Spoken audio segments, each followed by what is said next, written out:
What is going on, my friends? Ryan Williams here, back with another video, and in this one we are going to be talking about two very popular, highly coveted, must-have dividend stocks that are currently seeing a slight dip in price and what you should do about it before they inevitably recover and start going up again. Now, the two stocks we're talking about today are a couple of the most popular ones amongst dividend investors, and they're actually both dividend kings, which means that they've been growing their dividend for over 50 consecutive years, but more on that later. Anyway, before we get rocking and rolling, give this video a big thumbs up if you love to buy dividend stocks at a discount. I would imagine that a lot of you watching this probably do, so let's see if we can get like a 1-to-1 view to like ratio on this bad boy. That would be insane. Anyway, thank you guys so much for doing that. I really appreciate it. And now, without further ado, let's get into it.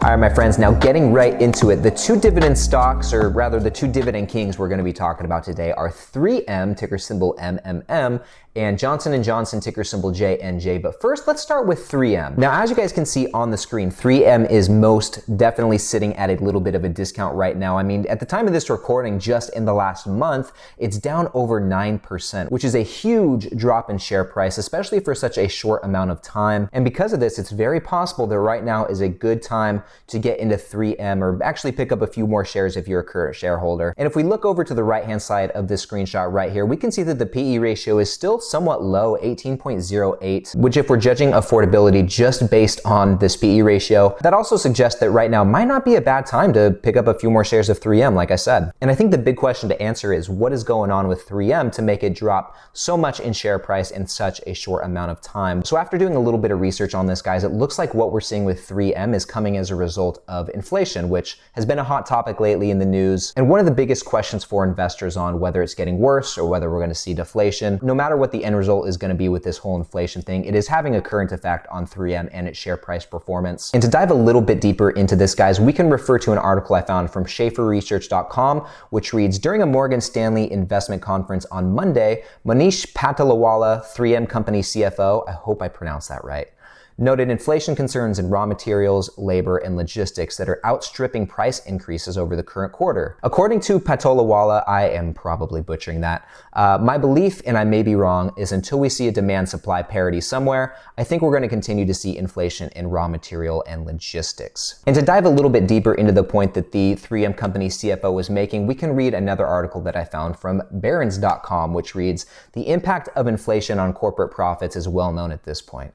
The producer price index, for one, rose 0.7% in August from July and was up 8.3% year over year. Companies have thus far been able to pass on many of those costs to consumers, but it now appears that doing that is becoming more difficult. And I'll include the link to both of the articles we just referenced in the description of this video, guys, so you can check it out for yourself and read both in full if you want to. But essentially what this means, guys, is 3M isn't able to raise their prices enough to keep up with the rate of inflation. And as I'm sure you can imagine, there's only so much you can raise your prices and pass that burden onto the consumers before they decide that the product is, more expensive than it's worth buying, in which case that they just end up not buying the product, which is obviously not good for 3M or any other company that's going through this. And from answering that question, guys, on what's going on to create this, drop in share price, it begs another one, which is how do we respond? What do we do from here? And I have some good news, guys. It does not appear that the sky is falling for 3M. So if you are currently a shareholder of this company like myself, don't panic. With a market cap of over $107 billion, a business model that covers a wide variety of industries,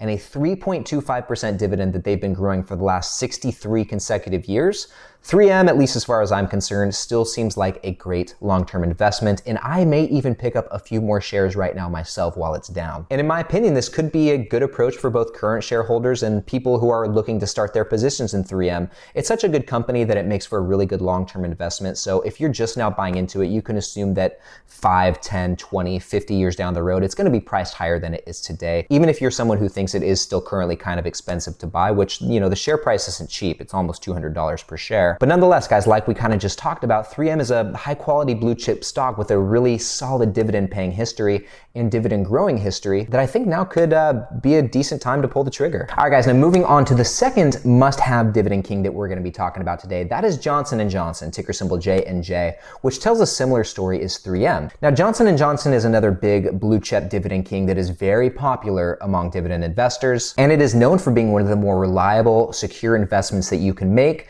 due to the wide range of products that it sells in both the healthcare and consumer goods industries. Now, a lot of people don't know this, but Johnson & Johnson actually owns a lot of really popular brands like Aveeno, Clean and Clear, Neutrogena, Tylenol, Band-Aid, Listerine, and many, many more, guys. So this combined with the fact that they've been growing their dividend for the last 59 consecutive years, which I'll have on the screen here, make Johnson & Johnson a very attractive investment for a lot of investors out there, including myself. Now, arriving at the point, guys, Johnson & Johnson has seen a price decrease of 6.5% in the last month, just in the last 30 days. But they are not alone in that. A handful of other stocks in the healthcare sector have actually seen some steep declines in the same time period as well, including Pfizer, ticker symbol PFE, which is down in the same amount of time, about 7.8%, okay, which is even bigger than the drop that Johnson & Johnson has seen. Moving on, AbbVie, ticker symbol ABBV, which is another stock that I have in my own portfolio, down even more than Pfizer, down about 8.6% in the last month. And then Amgen, ticker symbol AMGN, which is down just about as much as Johnson & Johnson, down almost 6%. So whatever is going on to Johnson & Johnson is affecting these other healthcare stocks, which makes me think that whatever is causing this share price decline is something that is going on sector-wide. And before we dive in deep and get into what exactly that is, I want to give a quick side note and just say that I really try and stay away from anything political on this page, guys. I really don't like talking about that stuff. But sometimes these stock price movements happen as a result of policy or other news that might come out of Washington, D.C. And it does look like that is the case here with Johnson & Johnson and these other healthcare stocks. So we do kind of have to get into that a little bit. And from what I've read, guys, these recent declines can be attributed to the current administration's plans to reduce healthcare costs, which include negotiating the drug prices in the Medicare program. And we can learn a little bit more about this from the CNBC article, which reads, "The plan, summarized in a 29-page document, supports legislation that allows the federal government to negotiate lower prices on the costliest drugs each year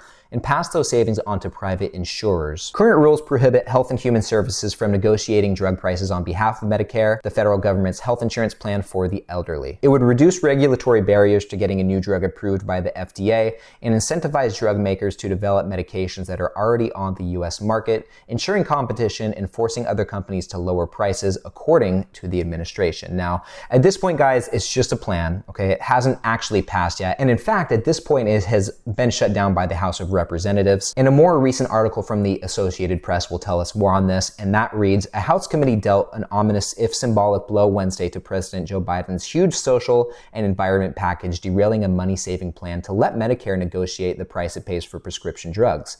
The House Energy and Commerce Committee vote to drop the proposal from its piece of Biden's signature 10-year, $3.5 trillion spending package was not necessarily fatal. The separate House Ways and Means Committee kept it alive by approving nearly identical drug pricing language." So really, guys, only time will tell if it will end up going through from here. But for now, it's just news, and it seems like the market is reacting to this news, which is making the share price of Johnson & Johnson and these other healthcare stocks go down. The important thing to focus on here, guys, is that Johnson & Johnson, which once again is commonly regarded as one of the better dividend stocks that you can add to your portfolio, has, remember, 59 years of consecutive dividend growth and is currently running a 6.5% special off any share of stock. Now, me, guys, I'm considering putting a little bit more into it because you never know how long these pullbacks are going to last. And I have faith that Johnson & Johnson will end up costing more per share 5, 10, 20 years down the road. And I think the same is also true for some of these other stocks like AbbVie, which I may throw a little bit more money into that one as well while it's down. We'll see what happens. So anyway, guys, that's about it for the two stocks that I wanted to talk about today. And this video is going out Sunday, which means it is time for a little mini portfolio update. So let's jump over to the screen and talk about what I'm going to be buying for the week and talk about what's going on in my portfolio right now. All right, my friends, now we we are over here at my dividend portfolio tracking spreadsheet. And this is a new page that I haven't showed you guys before. This is something that I'm working on. It's more of like a dashboard of sorts. I won't go too into it today, but I wanted to give you guys a little bit visual of some of the updates I'm hoping to implement in future versions of this portfolio. If you guys want to get access to the most recent version of this spreadsheet, there is a link to it in the description of this video, as well as a video link that will walk you through how to get set up and start using the spreadsheet with all the stocks you have in your own portfolio. So definitely check that out. Let me know if you have any questions on that. I'm happy to help out. But anyway, guys, let's jump over to this diversification page right here. If you stay up to date with my videos, you'll know that right now I've been focusing on buying Intel. And that's what I did this week. I picked up a couple shares of Intel, maybe about 2.5 shares with my $125 weekly contribution. And I'm almost to my target allocation goal, guys. My Intel is currently 2.35% of my portfolio, and I want to get it to that 3% mark. So going into this next week, guys, just in terms of what I'll be buying, I'll be picking up some more Intel, and then what I'm going to be doing after that, I don't want to reveal it just yet. But if you guys look at my actual allocations compared to my target allocations, let me know, like there's a little hint in there. Let me know if you can guess what my next move might be. Okay, I'm going to be working on building on my allocations in one sector, but guys, look at those actual versus target allocations. Let me know in the comments below if you can guess what my next move might be after buying Intel. But all right, guys, let's jump over to Seeking Alpha real quick and see how my stocks have been performing in the last week. And this is the performance page where it shows it by, days, months, year, whatever. So let's categorize it by the last 5 days. So best performing to worst performing in the last 5 days. Ironically, it looks like Intel has been the best performer just in the last week, and even more surprising, Campbell's Soup, CPB, is in the number 2 spot. I am so used to seeing this stock just do nothing but go down in share price, guys. But it is good to see it come up a little bit in the last week. We'll see if that maintains or continues. But then let's scroll down, guys. A lot of the stocks in my portfolio have really taken a hit lately. We can see that just in the last 5 days, AWR, which was previously one of my better performing stocks, has really had a pullback and is now down 6.5% just in the last week, or in the last 5 days. Altria Group, which is another very popular, very sought after dividend stock, is down about 3.5%. And Starbucks, which is one of my favorite stocks to own, and also historically has been one of my portfolio's best performers, is down also about 3.5% in the last week. And so as you can tell just by looking at the performance of this column, guys, most of my stocks are down. My portfolio in the last week has gone down, and this is actually the second week in a row that that's been the case. So starting to see a pullback with a lot of the stocks in my portfolio, the majority of them, just by looking at this, especially if we look at the 1 month performance, which is something that we'll talk about in some of the videos next week or the week after. Just in the last month, guys, pretty much all of my stocks are down, save for 2 of them, Intel, or actually save for 3 of them, Intel, Altria Group, and Campbell's Soup. So yeah, September so far has not been a good month for me in terms of share price performance, but that's okay. Remember, guys, the cool thing about dividend investing is that when stocks go down in price, it actually makes them cheaper to buy, which means that you're able to buy more income, more cash flow, with less money, which is a great thing. And that about wraps it up for today's video, guys. I hope you enjoyed learning about those two, what I think are must-have dividend stocks, 3M and Johnson & Johnson. They really are staples in a lot of dividend investors' portfolios from what I've seen, from what I've read. It seems like if you're a dividend investor, those are two that you probably, most likely have in your portfolio. I'm not saying that everyone should own them, obviously do your own thing, but I am saying that a lot of people have them for a reason. They're really good stocks to own, really good companies, especially for the long term. So hopefully you learned something interesting about both of those companies today just by going through this video. And I also hope you enjoyed seeing that little dividend portfolio update. This is my second Sunday or my second week where I'm showing these little week by week updates of my portfolio. And I'm also going to continue doing like a monthly portfolio update where I'll go a little bit more in depth on what's happened in 1 month's time and my future plans for the upcoming month. So that's something I still intend on doing because I really do enjoy making those videos and giving you guys updates on what's going on. And also, if you are still here with me at the end of this video and have not done so already, please don't forget to hit the like button if you enjoyed this video. And if you are new to my channel or if you've seen some of my videos and have not yet subscribed, I'd ask you to consider doing so, especially if you are into dividend stock investing. That's pretty much all I talk about on this channel. And at this point, guys, I'm uploading videos twice a week. I upload every Wednesday and every Sunday. So there's a lot of great, or hopefully great dividend stock content coming your way. And that's about all I got for you guys. So I will now get out of your hair. But thank you once again so much for watching this video. I really appreciate it. I hope you guys have a great day, and I will see you in the next one.